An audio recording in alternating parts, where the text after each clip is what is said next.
now? All right. We're going live now. Good. It's setting up our webinar for Facebook Live. So Cait, you weren't in here when I said it, but we're basically going to be broadcasting here and on Facebook. And then when we're done, probably tomorrow, we'll post it to our YouTube page and it will live there forever. And I guess it lives on Facebook as well. So, it'll be in all those places. And we'll do about an hour. Everyone that's here already watching from Zoom, you can feel free to drop questions in the Q&A. We will do our best to get to them as soon as possible. And we appreciate you being here. So, that's all I have to share with all of you before we get going. Yeah. Okay, well, let's go ahead and begin while I'm sitting here, messing with all these settings. Hello, everyone, and welcome to a brand new Haulix Live event.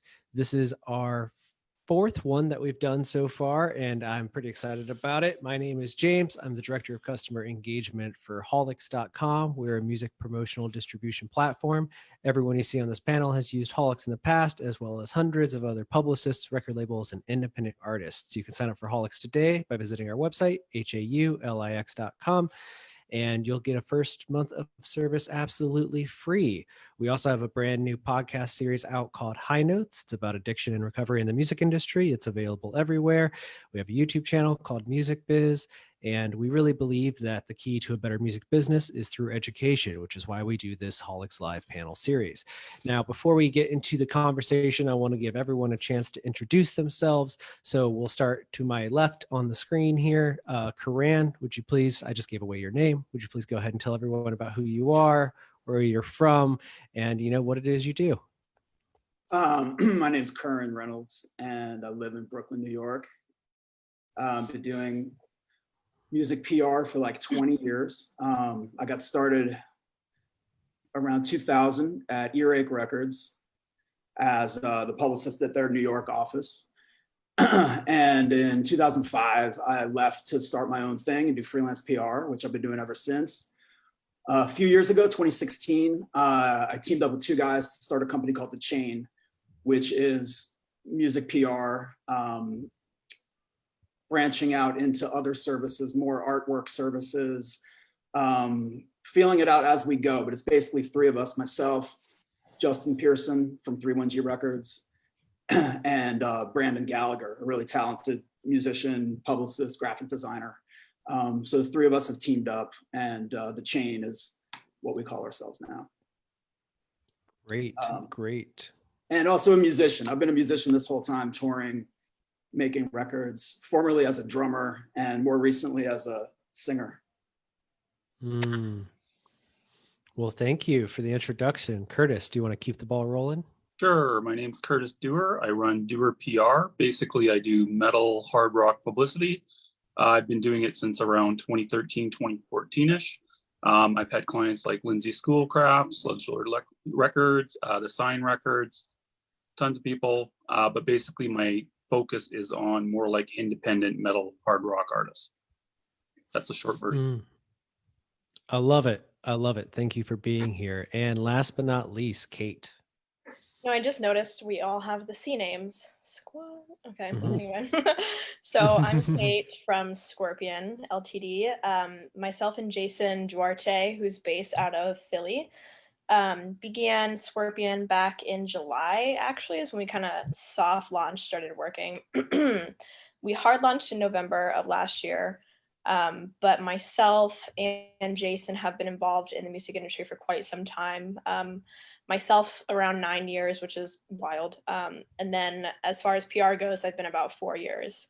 Jason is really well versed in booking, and he plays in a multitude of more of like the hardcore goth bands. He's really talented as well in that respect. And he's pretty well known in the Philly area for that too. So he's a really important and large part of what we do at Scorpion. So we're mainly focused on on digital marketing and PR and all that good stuff. I also make websites. I do SEO. We have a big branding focus as well. So we kind of do it all. Well, thank you. Thank you for sharing that. Yes, it was a good plug for your other services. I appreciate that. Very smooth. Well, I want to start really simple. So we are, what is it, 4 months, almost 5 months into the new normal that we're all living in now. And it's good to see all of you surviving and thriving and keep staying busy. But how are you doing just in general? Like, let's just give me like a really basic like wellness check-in. You know, we can go in reverse order, starting with Cait, but like, how has this time been for you? Are you doing all right? Are you, keeping busy? What's keeping you sane these days? Man, part of me wants to say Jameson, my dog, but I feel like he drives me insane most of the time, especially like being home so much. I feel like he's getting even more clingy, which I'm probably the clingy one in this situation, actually. But I've picked up a bunch of different hobbies, definitely keeping me sane. Old and new, really. I got back into playing guitar, so that's been nice. Definitely doing some more writing. I started embroidery. It's a lot harder than it looks. So there's that. Just doing my best to appreciate the outdoors, I guess, and the things that we can still do in this fun quarantine time, and being gentle with myself, I think, is really important. I'm one of those people that always wants to be doing the most, and I beat myself up when I'm not always like on the ball. But hey, we're in a pandemic, so you can sleep in sometimes. That's good. That's a good answer. Curtis, how about you? How are you holding up? Pretty good. I got both my kids home 24/7 due to the pandemic, obviously. So that makes Are you okay? Yeah, it's a bit interesting. So, but I mean, you got to do what you got to do, right? So, but I mean, yeah. Otherwise, the business is doing quite well and keeping busy. But keeping two kids occupied at the same time while you're trying to work is a bit of a struggle at times. But it's part of being a parent, and it's fun. That's great. And Curran? Yeah, I think it was scary at first in March and April, being in New York City, and it felt pretty apocalyptic for a minute there, and none of us knew. But like early on, I just tried to take that positive approach of like, let's control what we can control, forget everything else. And as it happens, business has been good. A lot of bands that I deal with are underground bands, so they're not bands that are relying on touring for income. They're just passionate bands who, if anything, they use this time to make more music, and they're like, okay, great, let's keep this moving forward. So, for a minute there, we didn't know, will there be any work at all? We don't know, but as it happens, a lot of awesome bands have been pushing forward. So I've had work as a publicist, and so I've been working steady, but also trying to use this time to, if there is any extra time, which I think there is, not because there's less work, but because there's no nightlife. So all of that time and energy that might have gone into nightlife I have that time now. And, so I wrote a new Body Stuff record. That's my solo project. Wasn't planning to, but I wrote a new Body Stuff record, recorded most of it. And then my business partner, Brandon, I mentioned, he is the graphic designer who's part of the chain. The two of us really took some time and tried to advance the whole graphic design art side of this company and kind of get that. It was an idea we've had since we teamed up in 2016, but we used this time to try to advance that a little bit. So you'll be seeing more about that soon. Okay. I appreciate the tease. That's good. Well, moving right along, Curran, you really kind of hit the nail on the head right here, because I wanted to talk about marketing and publicity in this time, because it's so unusual. And traditionally, coming from the world of journalism, I'm used to being pitched a new band by being like, here's the music, but if you really want to get a feel for them, you should see that band live, or they're coming around on tour, can we set up an interview, some tour press, anything like that. So I'm curious, I know all three of you do a lot of work with artists on the rise and developing talent. And so what's it been like pitching artists in a time where you can't be like, let me get you into a show, or here's a tour to promote? Like, what have been, I guess, obviously that's a big challenge. So what have you found is working in terms of getting people to actually care about up and coming music? Anyone can go first. I'm open to whoever wants to jump in. I can go first. With a lot of my bands, a lot of them aren't too focused on touring anyways in general. So it is kind of going back to that old, check out the music type thing. trying to do like, pitch specific writers who are fans of specific material, we're going to like that band type of a thing. Cause I mean, that's really all you can do right now, right? There's no check anyone out. Here's some live clips unless they got like a live stream or something like that. But that's pretty much the simplicity of it. Mm-hmm. Yeah, I also think it's really important. I mean, this is something that everybody, as a publicist does anyway. We always, focus on telling a story, and the story is the most important part behind any artist. So it's just more of an opportunity to kind of delve further into that story. One of my favorite things as a publicist is being able to land those really more in-depth features that really explore the artist, of who they are, where they come from, where are they going, and what separates them. And I think because there's nothing to see live right now, it plays much more into that, and there's a lot more room to explore, the branding and even just like the different colors that the artist uses and stuff, and really nailing that down in terms of through the journalist's eyes and seeing it as more of like just an opportunity, to tell the story as a whole, I think is important. Yeah, I would agree 100% with Cait about my job's always been to create that story, and now it is that more than ever. Yeah, and as far as the live show, best case scenario, I would convince a writer to go see the band live, and that person would get blown away. But there's a lot of times where they can't be bothered to go to the show or whatever, and really what those shows do is it's a bullet point. It's like, yeah, this band's on tour with so-and-so. That adds to the band's credibility. So we have lost that. It's like, I can't say, oh, my band is on tour with so-and-so. I can't use that to boost their profile like I used to. But that maybe, to be real, maybe that's more the loss than actually people in person at the gigs, which, like I said, best case scenario that happens, but that's not a majority of what's going on. Majority is more what Cait described, telling that story and getting the writers hooked that way. With that in mind, when it comes to telling a story, especially right now, I know there's several websites have run the, what are artists doing in quarantine? How are people spending their COVID? I feel like that kind of gimmick or angle is starting to really run out and burn its course. And the new thing seems to be live streams, or at least premium live streams, these paid performances, which seem to work for a certain level of artists. But for all of you, what are the angles or storytelling elements, or I guess content ideas, that are really driving your artist to success right now? What are you finding people are latching onto during these times? I'm gonna say for me, it's just so case by case. It's just about that individual band and what they're about and what we can figure out together. So I can't even generalize, but maybe if I did want to like zoom out and look at the bigger picture of what's going on, maybe I would say that by necessity, things are more political now than they used to be. And I come from a time where a band could say, we're not a political band, or a band could say, yes, we are a political band, and they might be the outlier. It might be, oh, that's a political band. Now it seems like less of a choice than it used to be. Just that these issues are in the forefront of everyone's mind, and you're considered to be taking a stance by being silent. So if you're not taking a stance, you're being judged. You don't have to play into that. You can still remove yourself from these conversations, but I would say it's more in that direction than it used to be. It's more political. Okay.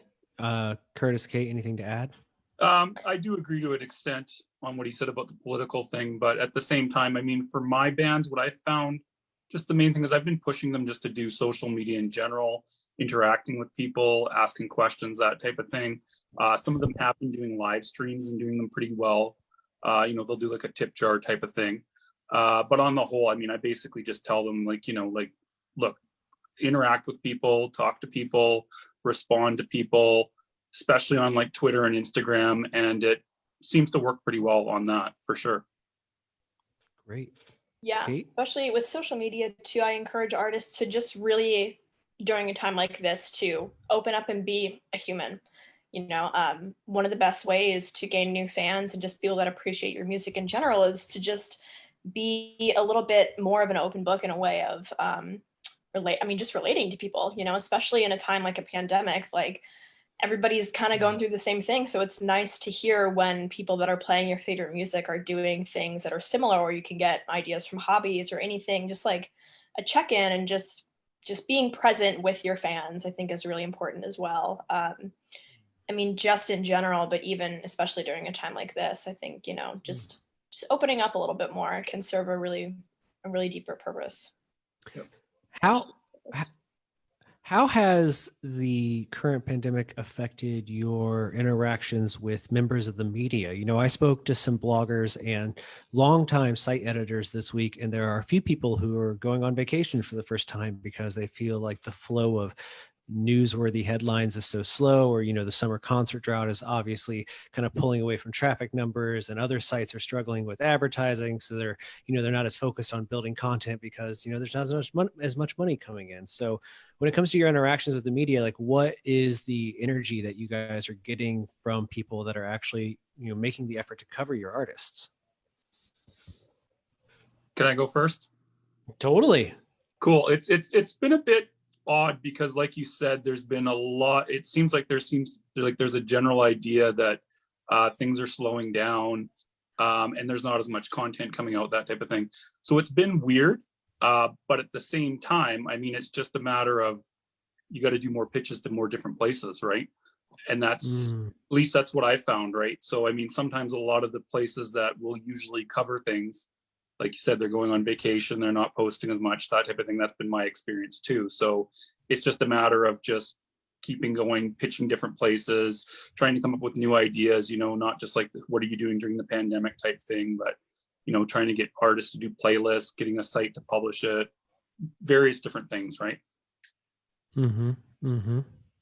Yeah, connecting in different ways has been something that I've had to really explore recently too. Like, I had, I think, as Curran and everybody have been saying, that business hasn't slowed down in the PR realm, maybe a little bit on the journalistic side, which does make our job a little bit harder, but being able to find new ways to pitch to people, and not even just the content that we're pushing out or how we're doing it, but more or less just like literally how we're contacting them. So I had an artist who worked with some Grammy nominees and things like that, and normally that's people that I would be calling.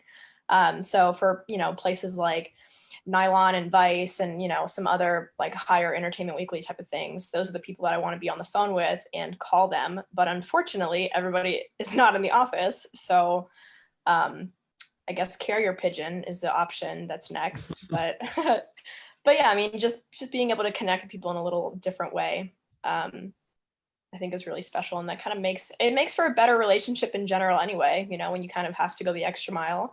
And then it makes it a bit more meaningful that way. So, yeah, I would agree with these guys that the job is so hard all the time, regardless of the pandemic. And the way that I get stuff done is typically individually reaching out to people and communicating directly and pitching them personally something. And so, this time around, we might have lost traction due to pandemic and different situations. People out of business, places closing, less room for new stories, but it's always something. You're always struggling. So you're always seeking out new outlets and new people and trying to create those new. So it's an extension of what we've been doing this whole time. Yeah. I think we're used to having to be flexible and having to figure shit out. With that in mind, would you each mind maybe sharing a recent success story that you've had, whether it's an entire campaign or just a major placement for one of your artists? Is there something that's happened, especially during the quarantine period, that you're like, this was a really good day or a really good campaign for us because we did X, Y, and Z? I can start. Go ahead, Curtis. Okay, I was going to say, I worked with a band called Battleborn recently. It was their first EP. Power metal band. They did fantastic. It came out, I think it was June 26th, if my memory is correct. Did absolutely fantastic, did really well in sales. They went from 0 Facebook fans up to 9,000 in just a couple months.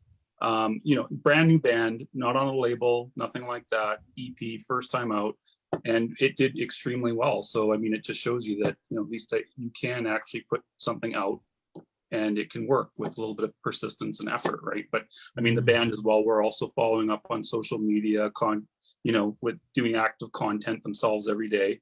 They weren't just like, sitting back doing nothing or anything like that. So there was a team effort all the way involved, but you can do really good campaigns even with a pandemic going on. Great. Curran or Cait? Yeah, a band of mine, a death metal band called the Sadists, pretty unknown. Started working with them. We'd been planning it for a year, but finally it came together, and it was just that perfect timing where it was right in this pandemic. It was when our campaign happened. But I mean, even within this, 2 months into working with them, Translation Loss Records stepped up and said, yeah, we want to sign this band. So they just signed a deal with Translation Loss, and awesome.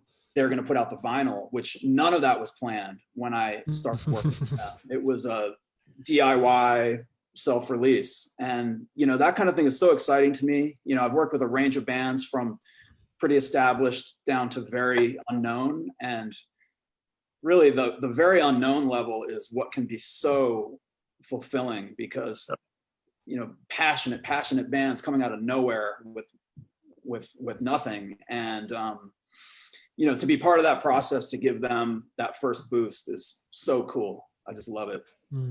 Yeah, that's awesome news. Definitely agree with everybody loves working with the larger acts and things like that, but those smaller bands and watching that success that you have a direct part of is really something special. That's a band I work with, LOWBORN. They're an electro kind of rock pop stuff coming out of North Carolina, which is where I lived before Chicago. And I've worked with them since 2018. And that's another thing that I really enjoy as well, is being a part of a team for a long period of time. I really don't enjoy just doing like one-off projects and things like that. Not to say I won't, but I take a lot of great joy in watching a success build and being a part of that every step of the way. And LOWBORN has definitely been one of those for me. So they just released another new single, The Grave. They've kind of been going down the path of one single a month kind of thing. And it's really interesting to see how they've been doing. And it's been really great for them. They just broke 1 million streams on one of their songs. So that's really exciting for them. So they just do a really, really great job of all the branding and all their releases. And I just love being a part of that team. And then we've also been expanding into film as well. So Jason just wrapped up with a Netflix documentary. So that was really interesting. Disclosure, if anybody wants to go check it out, but it was from Sundance. So it's really interesting to see that kind of crossover where the film and the music industry kind of comes together. And I really enjoy being a part of that too. Thank you for sharing. I was going to ask you, Cait, specifically, not to cut out the guys for a second, but I know that you at Scorpion, you worked on the soundtrack, I believe, for Knives Out at the end of last year. How does working on a soundtrack compare to working an artist? It is a whole different ballgame, especially, Well, it's interesting because, we got to work side by side with the Star's specific publicist. So that was really interesting to see as well, because obviously we're serving as a publicist for the soundtrack. And, our methods were to have the artist help us plug this to get people to start listening to it, to get some traction behind it. So, we had to work directly with Chris Evans' publicist. So that was a time. Definitely, obviously, their type of publicist is way different from me as a publicist. So that was really interesting to see. And Jason did a really great job of landing a bunch of meaningful things. Like he did Fortune. He got a couple of things on Billboard. He blew it out of the water, honestly. And it was really, really cool to kind of sit in the theater and watch it for the first time, even though, we were hired a little late to get in the credits or anything, but it was still really cool to sit in the theater and be like, I was a part of this. This is really neat. But yeah, and also it was kind of a longer timeline. Things took a little bit longer to come together just because of the fact that it is classical music, which is a little bit harder to dissect in general sometimes. And besides that, you need a very specific writer for that kind of genre as well too. But thankfully, because the movie did so well, if you guys also haven't seen that, it's really good. Definitely recommend, even though I'm a little biased.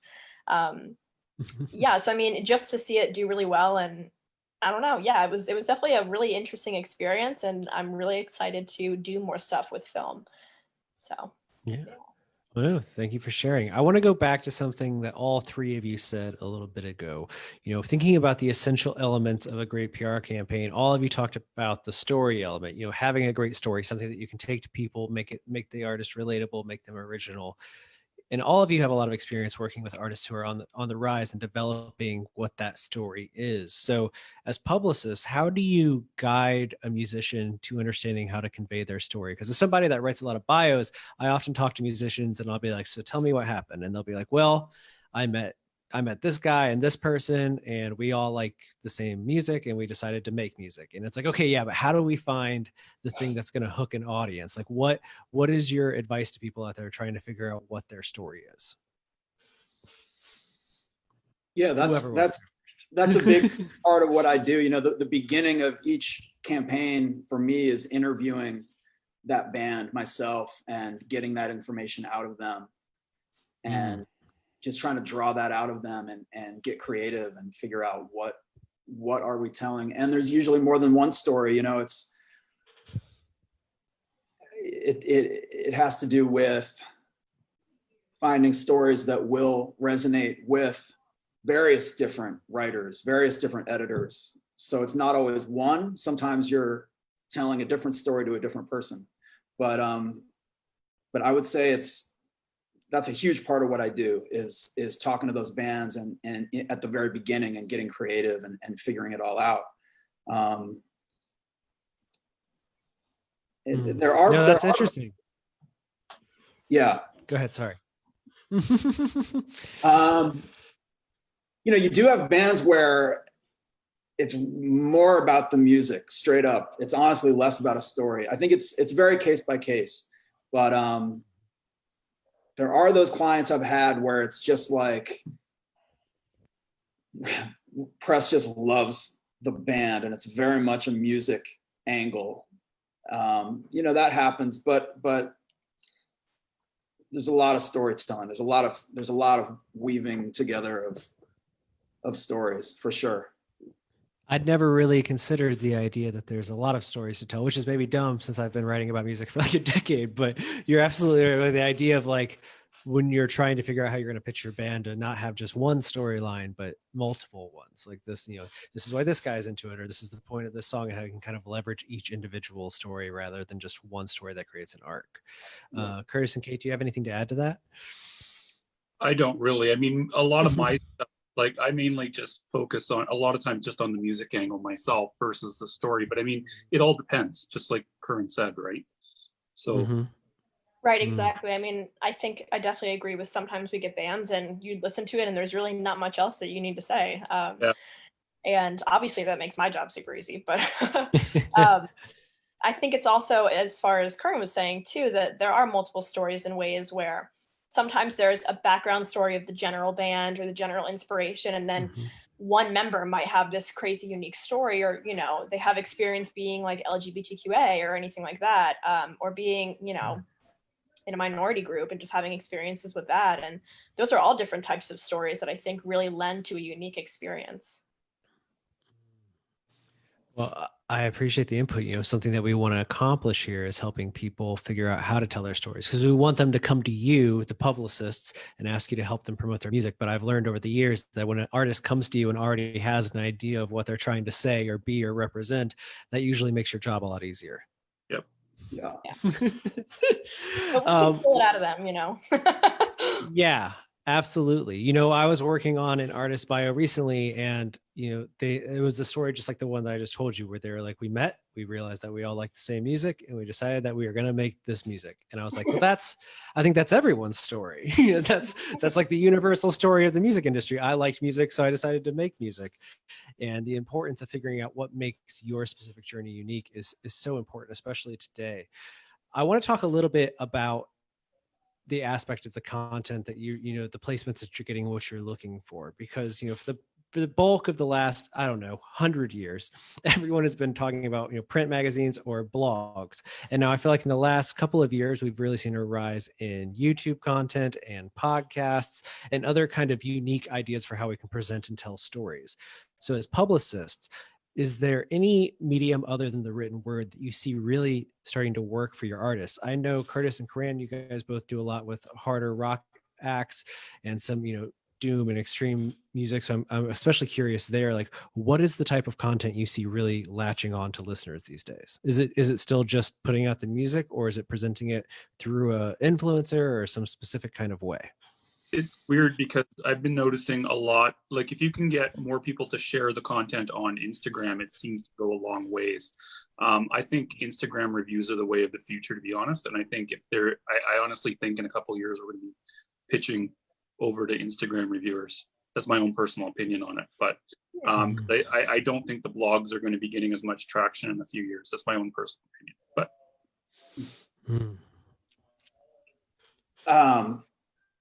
I probably still have an old school mentality about it, where I put like Rolling Stone magazine in print on a pedestal as the ultimate achievement, when maybe that's not even true anymore.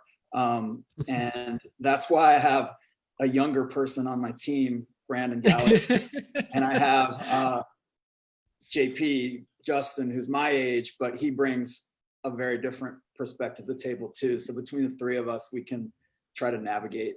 But yeah, as you said, I mean, podcasts, YouTube, just trying to follow. And again, there's different things that are relevant to different artists. Some artists, they lend themselves to YouTube reviews. I mean, that makes a lot of sense for them. There's a whole thing there. And others, it's just not really their niche. So it's about being sensitive to each individual artist always. I kind of giggled when you said that that's why you have a younger person on your team, which made me think of, oh yeah, they have that TikTok. Yeah, that TikTok. Yes. Yeah. I mean, it's a really weird, vague thing. I literally have TikTok for animal videos. Like that's the purpose that I have it for. But every once in a while, it'll come up on my little For You page or whatever of like somebody using some really great audio, and these singles just explode because the young hooligans attach to these singles that are just really catchy. So, I mean, LOWBORN is a great example. So they are active on TikTok and they upload their songs. And LOWBORN is really good with having those like really clear, concise hooks, which is perfect for TikToks. It's like 15 or 60 seconds. So obviously that's a great thing. But I don't know. I'm a big sucker for print still. I know that's like technically old school, but I love it. I'm a huge in physical copy of stuff. Yeah. I don't know. So I really love that. I think it's actually becoming a bit more meaningful, honestly, than the online blogs, just because the online publications, and I mean, they're all doing great jobs and things like that, but there are so many and they're just popping up left and right. And unfortunately, a lot of them aren't able to stick around just because it's, it's a tough thing to maintain. But when you really have something sophisticated like a print, a reoccurring print, then I think that's really, really special. I'm super into, little zines and stuff like that. I think those are the coolest things to get your artists in, especially, once you get a copy, you have that forever. Absolutely. I'm always impressed by print still to this day. I'm like all of you, it still amazes me, especially because, a lot of magazines are moving more and more towards some version of pay to play, not outright, but, there's a lot of advertising deals that are taking place. So when I see an artist that's coming up that is getting the placement because they deserve it or they've earned it, that's an amazing thing. Today at HQ, we got the new issue of Billboard, and the theme of the issue is the top lawyers in music. And I think, every other page is an ad for a company whose lawyer is mentioned in the magazine. And I was like, this is kind of weird, right? So when I open up a rock magazine or Billboard or Alternative Press or Rolling Stone, and I see that, an article about an artist that I genuinely think is new or I haven't even heard of yet, that still triggers a lot of excitement in me, because I'm like, somebody had to fight to get this story in print. Right. Yeah. Either fight with fists or like a lot of money. Yes, both things could be possible, could be true. We had a question come in already. It was the next thing on my list of things to ask you. But before I get there, anyone that's watching this on Zoom or on Facebook, you can ask questions in the chat. We're monitoring it. We will try to get them asked, whether they're for a specific person on the panel today or for all of them. Feel free to drop a question and we'll get it out there. But to kick things off for us, you know, there's a lot of people out there who have a passion for PR, whether they're already writing about music through having a blog or a zine, or they're coming up and going to college for the music business, whatever it happens to be. So when people tell you, I think I want to get into music PR, for starters, I always want to know, like, what's the first thing that you say, like the honest first thing that you tell them? And then what is your advice for people who still want to do it after you say that? My first response is why. I love it. You know, obviously I really enjoy my job, but it's tough. Mm-hmm. It's a very specific route, I think, to go. What about you guys? Mm-hmm. I always tell people that they got to expect long hours and it's not a 9 to 5. But if you enjoy it, you enjoy it, right? So if that's what they want to do, I say go for it. Love it. Yeah. Cool. Yeah. Someone who's passionate about this stuff, it's such an immersive line of work, right? And if you're passionate about this stuff, and it's so fulfilling to be part of that process of helping bands get what they want. Yeah, for sure. I mean, I think it's really important to note, obviously, that yes, it's hard and it requires a lot of long hours. And but I would say that people that say, I want to get into music PR should maybe explore just getting into just something a little bit more general, because PR is no longer just this press release and one-to-one reaching out. It's just not what it is anymore. You know, we have so many hats and so many, so many jobs on a day-to-day basis that, you know, we've been talking about this entire time, whether it's branding or working, you know, in graphic design or, you know, encouraging Instagram reviews and things like that. Like, it's just a continuous changing game. So just as long as you're passionate about keeping up to date with the music and just doing the best that you can possibly do, then I think that you, like Curtis said, you should go for it. Yeah. Something I always go ahead, Curran. That's a good point, Cait. That flexibility is such an inherent part of the job. And unlike some jobs that are maybe there's more of a formula, there's more of a guidebook, I feel like there's no guidebook. It's like, just get in there and adapt. And that's part of what the job is at this point. Yeah. Yep.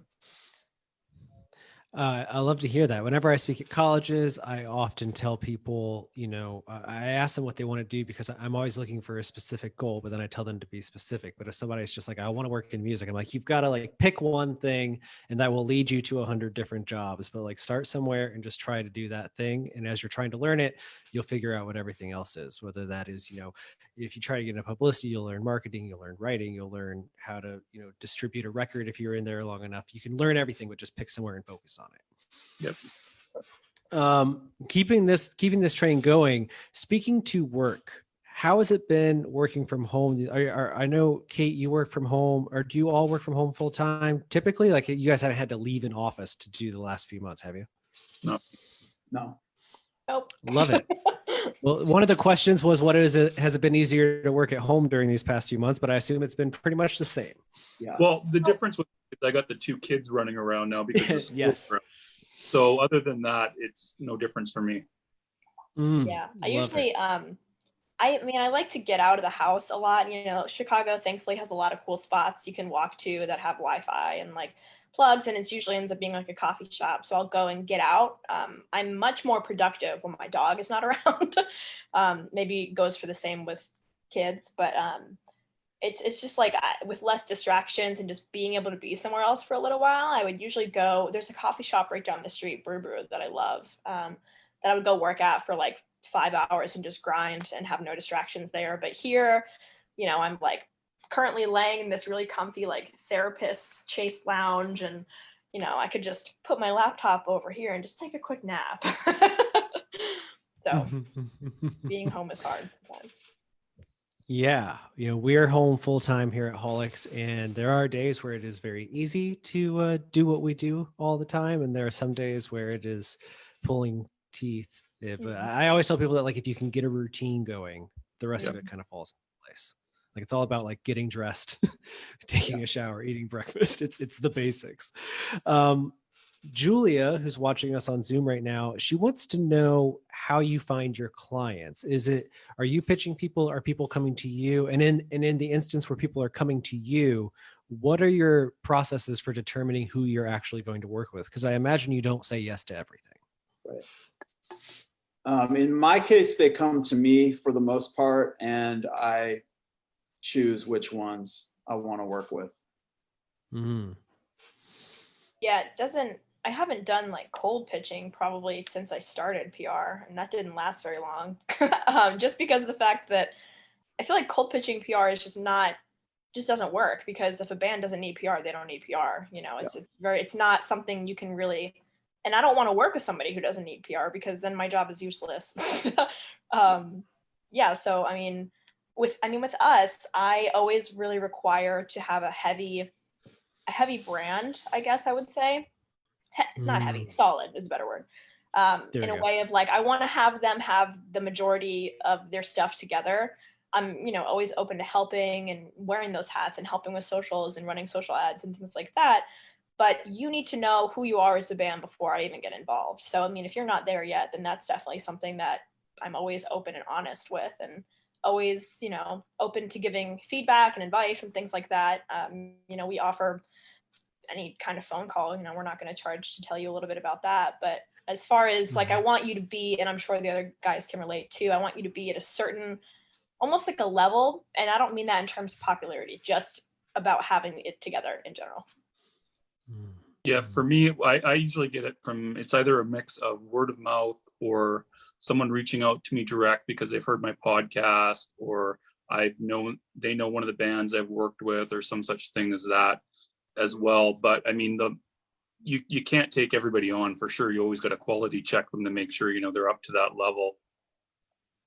Right. So, because I mean, if you just take on anybody that asks to pay you money, you're going to be getting some interesting stuff eventually. Yes. Yes. Curran, anything to add? Yeah, and the quality check, I mean, making sure they're at a level that makes sense, and making sure that I have some passion for that band. End of the day, I want to be passionate. So it's like, I spent my hours working for bands that I believe in, and I'm so excited for them to achieve something. If you don't like the band, it's not going to work. I mean, or at least if you think you can sell the band and that they're good, right? But if you don't like the band, it's just not going to work. Yeah, and a lot of writers and editors know us at this point. They know me, and they smell a rat. It's like, you don't believe in this, you don't like this, and then your credibility is diminished. Yeah. So. Yeah, Curran, if I got a sugary sweet pop record from you, I'd start to have questions. Somebody reach out. Are you okay? Do you need a hug? Yeah. It's like, what was the check like? What are you doing here? What's happening? Our pal Jeremy Safer wants to know, how has your job changed from when you started to now? Are there any PR tactics that are no longer relevant, or new things that you do with digital content becoming more and more relevant or more consumed than print? Also, before any of you answer, quick shout out, Jeremy has a book coming out, which I'm sure he would love to promote if he was a part of this panel. So check out Jeremy's book when it comes out. And whoever would like to answer his question first, go ahead. It's changed so much in 20 years. I mean, I started in 2000 or even earlier. I had an internship at Matador Records in 1997. And you can imagine, like, I was in college and I didn't even know what publicity meant. They just, they said, yeah, intern for us. They took me in. They're like, you're going to be with the PR department. And it was really, my job was mostly cutting press clips, like clippings from magazines and photocopying them for the archive. Like with scissors? With scissors and tape and photocopy machine. I was like, oh, this is what publicity is. Okay, cool. It's just, I can't even, it would take an hour just to describe how much it's changed, but I'll let the other guys talk. My main thing is, I mean, the only thing I've noticed in the few years, like I've only been doing it for about 6 years, and I've noticed there's been more of an emphasis on, getting bands to share stuff via social media, sites sharing stuff via social media. That's been the main thing. Seems to be more emphasis specifically on like Instagram, Twitter, Facebook, that type of thing, TikTok.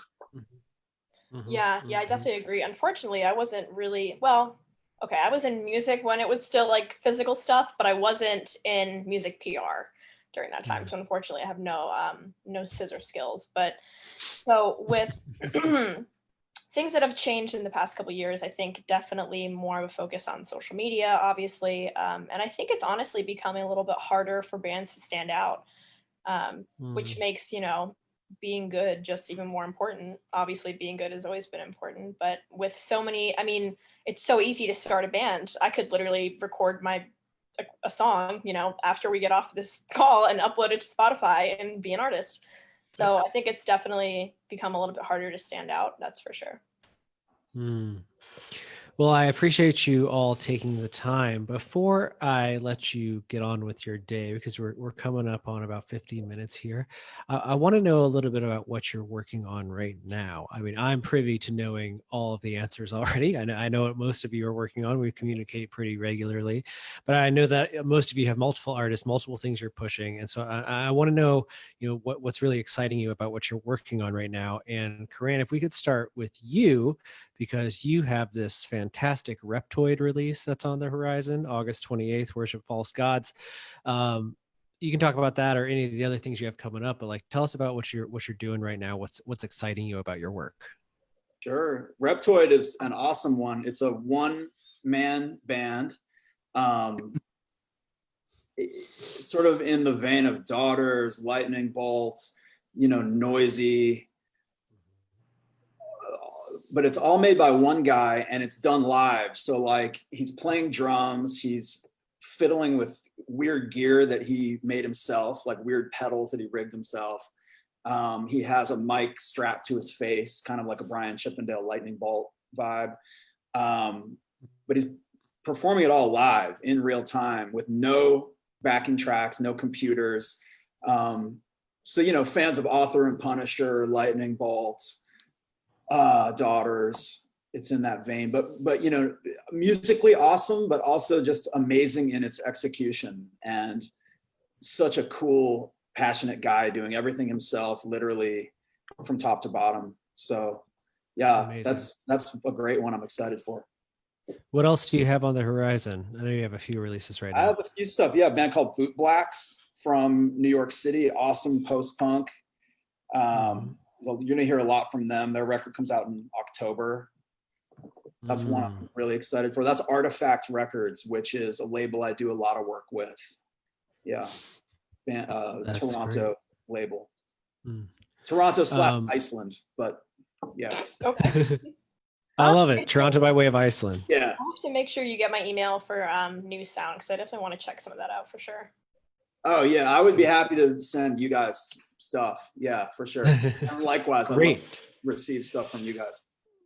Fantastic. I'll love to see it. Now we're going to skip over Curtis for a second, because I'm going to really geek about something he's working right now and move on to something else I'm excited about. Cait, I know that you just started promoting a Pale Blue Dot song. It's called Waiting for Signs. We've been listening to it at HQ this morning here, but I'd love to know more about that project. And you mentioned Lowborn, so you might as well tell us what Lowborn's up to as well. Yeah, so by the way, is my camera being weird? Because it's kind of being weird on my end. No, you're fine. I'm good? Okay. I don't know what just happened to my computer. Your voice got all speedy real quick. Anyway, that was weird. Okay. So yeah, I'm working with this band out of Virginia, Pale Blue Dot. They're a really great alt-rock band.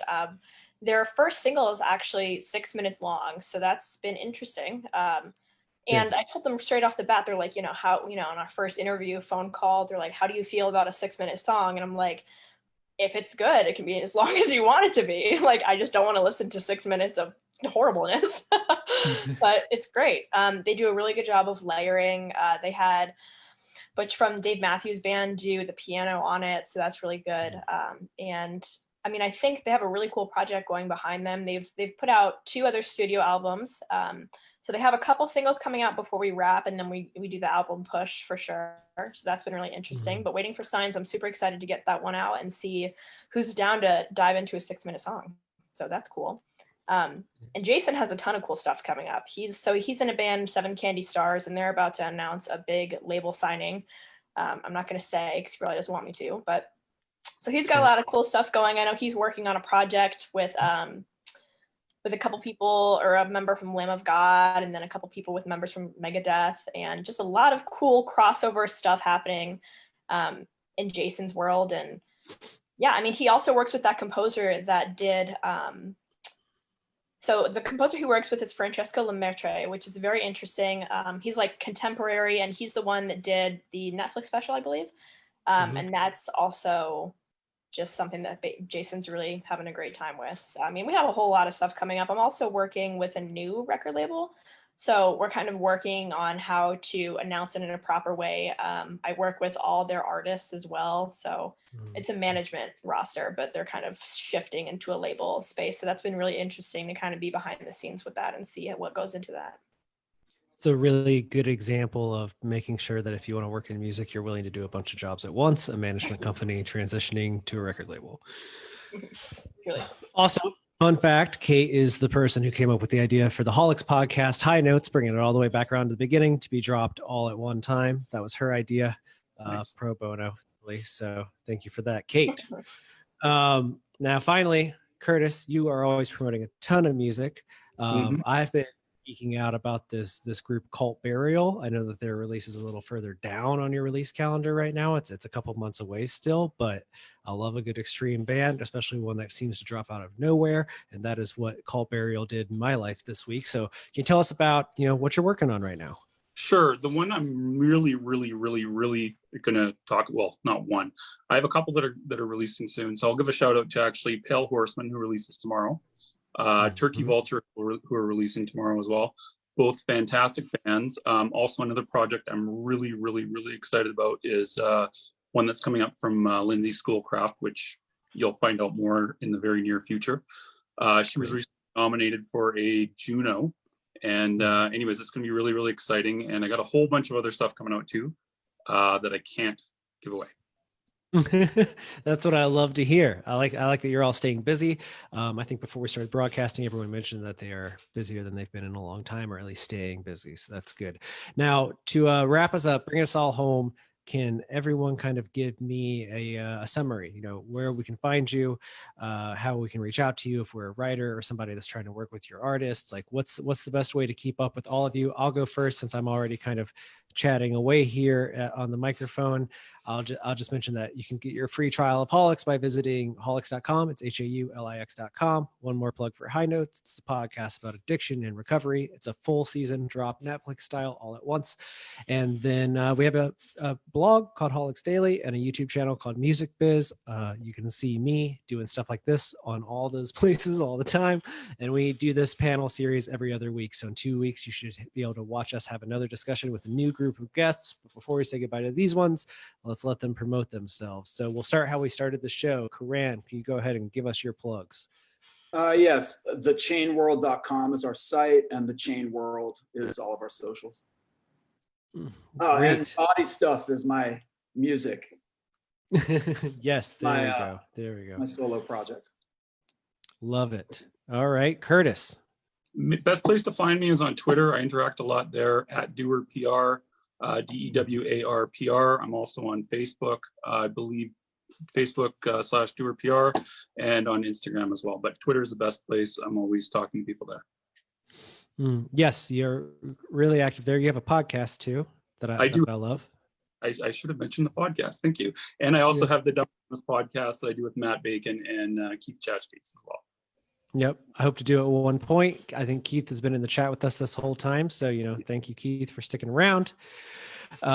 Cait, what do you got? So everything is Scorpion LTD, Facebook, Twitter, Instagram is Scorpion_LTD, and then our website is thescorpionltd.com. So that's pretty much where we can be found. Everything as far as work wins, we cross share over all of my accounts, so my personal accounts, and then Scorpion accounts as well. Fantastic. Well, I thank all of you for finding an hour in your busy week to spend with all of us. It's been really enlightening. And I wish you all the best moving forward because you're all working really cool stuff right now. And it's exciting to see. So thank you for being here.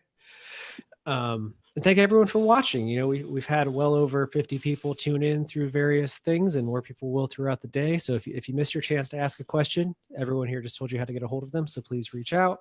We'll be back soon with another edition of Haulix Live. Thank you for watching and thank you all again for attending. Thanks, guys. Bye. Thanks, guys. Okay.